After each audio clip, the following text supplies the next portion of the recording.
Okay, magandang araw mga kababayan at welcome ulit sa ating programa at welcome ulit din sa aking munting channel, Defensor Katoliko. At pag-uusapan natin ngayon sa video ito mga kababayan ko, kung ano po itong simbahan na tinatawag na Iglesia Filipina Independiente or mas kilala sa pangalan ng Aglipayan. At itong simbahan na tinatawag na Filipinista. Yan. Na una nating pag-uusapan mga kababayan itong Iglesia Filipina Independiente. Dito tayo sa mga kababayan, isi-search po natin dito sa Google. Ayan po sa Britannica mga kababayan. Ito po ang sinasabing Iglesia Filipina Independiente, also called the Aglipayan Church, independent church organized in 1902 after the Philippine Revolution of 1896 to 1898 as a protest against the Spanish clergy control of the Roman Catholic Church. Ito palang simbahan ito mga kababayan ko, nagprotesta sa against the Spanish clergy control of the Roman Catholic Church. Founders of the church were Isabelo de los Reyes, author, labor leader, and senator. Senator pala ito yung founder nito mga kababayan ko. Who was imprisoned during the revolution for his criticism of the Spanish clergy and government officials in the Philippines, and Gregorio Aglipay Labayan, a Philippine Roman Catholic priest who was excommunicated in 1899 for his activities on behalf of the revolution. Yan. Si Aglipay po pala mga kababayan ko, isang paring Katoliko dati, no? Na ini-excommunicated noong 1899 dahil sa aktibidad niya sa revolt. Aglipay accepted de los Reyes' request that he serve as Supreme Bishop of the new church in 1903. Nag-apply pala to si Aglipay mga kababayan ko sa pagka-bishop sa simbahan ni de los Reyes. The church continued to follow Roman Catholic form of worship, but for many years, doctrine was strongly influenced by Unitarianism. Ang kanilang form of worship, mga kababayan, kagaya din sa Romano Katoliko. At lipat tayo dito, mga kababayan ko, ang kanyang abbreviation, IFI or PIC, Iglesia Filipina Independiente or Philippine Independent Church type, Christianity. Christianity din po pala ito yung mga kababayan ko. Classification, Catholicity. Orientation, mix of independent Catholic, Anglo-Catholic, nationalist, progressive, liberal, Protestant. Protestante din pala ito yung mga kababayan ko. Kaya mag-ingat-ingat tayo mga kababayan ko na may nagdadala sa pangalang Katoliko, ngunit ito'y protestante din pala. Bakit? Nagpo-protestang ito sa simbahan Katoliko. Headquarters, Iglesia Filipina Independiente, National Cathedral of the Holy Child, number 1500 Top Avenue, Ermita, Manila. Made in Manila pala ito mga kababayan ko. Ito, founder, Isabelo de los Reyes, Senior, and Gregorio Aglipay. Yan, mga founder niya mga kababayan ko. Origin, August 3, 1902, Quiapo, Manila. Separated from, yan, may nakalagay dito mga kababayan ko, separated from Roman Catholic Church. Ayan, separate nga talaga mga kababayan. Ito yung history niya. Ito na. Gregorio Aglipay was an activist and Roman Catholic priest from Ilocos Norte who would late be excommunicated by then Archbishop of Manila. Yung tinanggal nga talaga mga kababayan ko sa pagka-bishop. Kapag tiwalag na po kayo mga kababayan o tinanggal ka na, putol na yung succession mo mula sa mga apostol. No? May apostolic succession ba ito mga kababayan ko? Basahin natin dito. Bishop of the IFI or Iglesia Filipina Independiente derived their apostolic succession from the Episcopal Church in the USA of the Anglican line, which was first bestowed on April 7, 1948. Nako, kumuha lang pala to ng ah, apostolic succession. Doon din lang naman sa mga Anglican, no? Alam naman natin yung mga Anglican, may mga asawa yung mga ano nila diyan, mga pare. The church rejects the exclusive right to apostolic succession by the patron papacy. Ayan. Priesthood. Clerical celibacy is optional. It also it's priest to marry, rejecting mandatory clerical celibacy while material castity. Priest may also remain unmarried. So, yan nga po mga kababayan ko, sinasabi ko na may mga asawa itong mga pare nila. Ngunit, pwede din silang hindi mag-asawa. The IFI also allows the ordination of woman. Nag-order na din pala sila ng mga babae pala. Kaya nga may makikita tayo sa mga social media mga kababayan na may mga pare na babae. In May 2019, Emmeline Daquicol of the Diocese of Batak became the first woman to be ordained bishop in the IFI. No? Ayan. May mga pare nga silang mga babae, mga kababayan ko. Saint. May mga saint ba itong mga kababayan ko? Generally, all of the churches faithful deceased in heaven are considered to be saint. But some are considered worthy of greater honor of emulation. Just like the Roman Catholic Church, IFI members are Marian devotees and devotees of saints, especially Catholic saints. Na, devote din pala ito ni Mama Mary, mga kababayan ko, at saka sa mga santos natin, mga kababayan. However, several saints canonized by Rome after the 1902 schism are not recognized by the IFI and its members. Meanwhile, popes and bishops of Rome universally canonized as saints before the 1902 schism are widely acknowledged by IFI. So, ibig sabihin po mga kababayan ko, naniniwala lang pala sila sa kinakanonize nila yung mga santo ng Katoliko nung dati pa, nung bago ang 1902 sa pagkahiwalay nitong mga founder nito, mga kababayan ko. Ngunit ang mga santo o mga pope na mula 1902 hanggang ngayon ay hindi na po nila pinapaniwalaan base dito sa ating nabasa, mga kababayan ko. So, putol nga. 1902, putol talaga ito. Itong mga founder na ito. No? Hindi na sila konektado sa Roman Catholic ngayon. Dugtong ba dito, mga kababayan ko? Unlike Roman Catholic Church and several other Christian denominations, the churches does not discourage its members from joining Freemasonry. No? Ang mga membro pala nila, mga kababayan ko, hindi nila dinidiscourage ang mga membro na umanib doon sa Freemason. No? Bakit kaya? Ito. Aglipay like Jose Rizal, became a Freemason in May 1918. Nako, si Aglipay pala nagiging Mason, mga kababayan ko. Kaya pala hindi nila di-discourage yung mga member. This series was supported by Miguel Moraita, the General Master of the Spanish Orient Lodge of Freemasonry in Madrid. Yun, kaya pala, mga kababayan ko. So ngayon, pag-usapan natin dito, mga kababayan, ito namang Church Body of Christ, or itong Pilipinista. Okay, Pilipinista na naman, mga kababayan ko.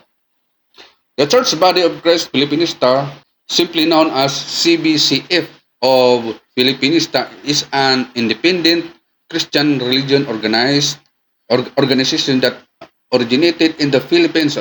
Made in the Philippines pa rin, mga kababayan ko. Particularly on the island of Mindanao, and was organized by His Eminence Reverend Lucilo Minyusa, a former IFI priest assigned in Pagadian. So, ang founder din pala nito, mga kababayan ko, ay dating pare doon sa Iglesia Filipina Independiente na isang protestante. O protestante pa rin ito, mga kababayan ko.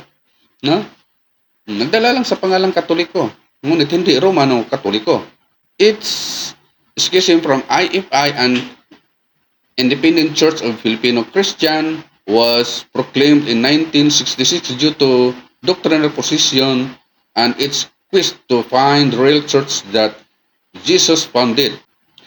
The Church Body of Christ Filipinista is not in communion with the IFI or any the religious denomination.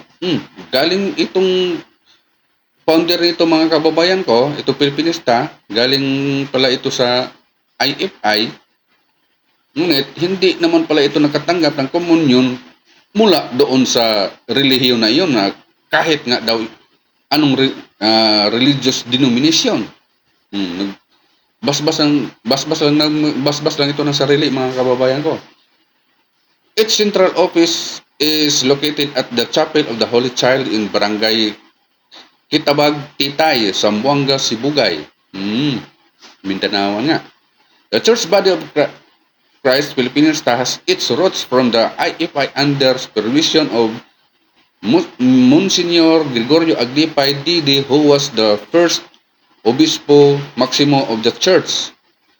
On March 17, 1966, he made it registered in the Securities and Exchange Commission in Pagadian City for the legality of the church. Negosyo pa rin ito mga kababayan ko, nakaregister sa gobyerno. May mga kakilala din ako mga kababayan ko na ito daw Pilipinista ay isang Katoliko din mga kababayan ko. Konektado daw ito sa Roman Catholic Church. Ngunit sa kanilang dokumento sa ating nabasa mga kababayan ko ay itong isang protestante, nagpo-protesta din itong simbahan na ito sa Katoliko. Tapos sasabihin nilang karugtong kasapi sila sa simbahang Katoliko. Kung kasapi pa sila mga kababayan ko, bakit pa sila nangungumbinsi ng mga Katoliko para umanib sa kanila? Di ba mga kababayan? Mag-isip-isip naman kayo mga miyembro nito. Kung kayo'y Katoliko, kung kayo'y kasapi din sa aming simbahan, bakit pa kayo nagtatayo ng bahay-sambahan ng sarili ninyo dyan sa barangay ninyo na mayroon namang nakatayo dyan na simbahang Katoliko? Mag-isip-isip kayo mga kababayan. Dahil daw binabasbasan daw ng Pope sa Roma itong simbahan na ito. Basahin natin dito mga kababayan ko. Relation with the RCC. Yeah. On August 3, 2021, during the first IFI's 119th proclamation anniversary and as part of celebrating 500 years of Christianity in the Philippines, Roman Catholic Church leaders from the CBCP signed two documents. Yung CBCP daw po mga kababayan ko, mayroong pinipirmahang dalawang dokumento with the IFI for more economical cooperation amidst diversity. Although the IFI still remain to be independent from the Holy See.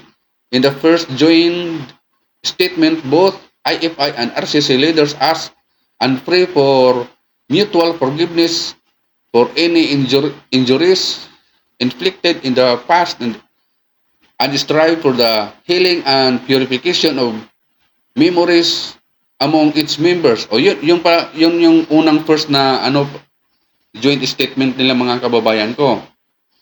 Ngunit hindi ito sinasabi na kayo ay kasapi sa Roman Catholic Church. Yun lang ang pinipirmahan ng Roman Catholic Church mga kababayan ko. Second, the second statement of the other hand in an expression of mutual recognition by both churches, emphasizing the mutual recognition of baptism between the IFI and the RCC.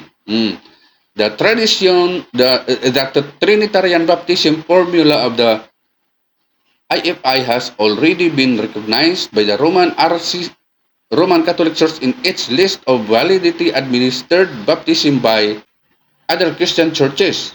For years, IFI officials had been seeking the recognition of their baptismal rights by the RCC in order to ease interdenominational marriage, notably the blessing of Pope Francis during his state visit to the Philippines in 2015, so that Aglipayan will not obliged anymore to be baptized as RCC before they could marry Roman Catholic Church. O yan pala mga kababayan ko. So, ang pangalawang dokumento dito mga kababayan ko, pangalawang statement mga kababayan ko na pinirmahan ng Roman Catholic Church ay yung pong pagpapahintulot sa kanila na mag-baptize ng Trinitarian sa ngalan ng Ama, sa Anak at ng Espiritu Santo. Yun lang pala mga kababayan ko. Hindi rin sinasabi dito mga kababayan ko na sila ay Romano Katoliko din. Oh. Taliwas sa sinasabi ng mga miyembro nito na nakausap ko mga kababayan ko. Yun lang pala. Kahit ibang sikta mga kababayan ko, pinapayagan niya ng simbahan. Basta ang kanilang form of baptism ay Trinity. Sa ngalan ng Ama, binabautismo kita sa ngalan ng Ama, Anak at ng Espiritu Santo. Yan po ay balido. Kahit po ang mga miyembro ng Roman Catholic Church na hindi pare po mga kababayan, kagaya ko. Oh. Pwede po akong magbautismo sa ngalan ng Ama at ng Espiritu Santo. Oh. May karapatan po ako mga kababayan ko in case of emergency. Kunwari, may mamamatay na yan, hindi pa na bibinyagan o may bata na mamamatay na hindi pa nabibinyagan, pwede po akong kahit sino sa atin mga kababayan ko, pwede pong magbautismo kapag nabautismohan ka na. Yun po ang problema ngayon mga kababayan ko, yung mga miyembro nito, galing ng RCC, tapos na-convert sa Pilipinista, nagpabautismo pa doon. Kung Katoliko na sila, kung kasapi natin yung mga kababayan ko, ba't nagpabautismo pa doon sa Aglipayan or sa Pilipinista? You know? Mag-isip naman kayo mga miyembro na yan. Sinasabi po na, so that Aglipayan will not oblige anymore to be baptized as RCC before they could marry RCC. Ba't pa kasi magpabautismo doon sa kanila kung kayo ay Katoliko na? Yan nga ang isipin nyo mga kababayan ko na nagsasabi na kasapi kayo, karugtong kayo sa simbahang Romano o Katoliko. Hindi po, sinasabi na nga po dito mga kababayan ko, Protestante po kayo mga kababayan, mga Aglipayan or Pilipinista. Nagdala lang kayo sa pangalang Katoliko. Kaya sinasabi ko na kanina mga kababayan ko, kung kayo po ay isang Katoliko tapos nandyan kayo sa simbahang iyan, tapos sabihin ninyo na Katoliko din kayo, ba't pa kayo naggawa ng bahay-sambahan sa barangay ninyo na mayroon nang nakatayo dyan? No?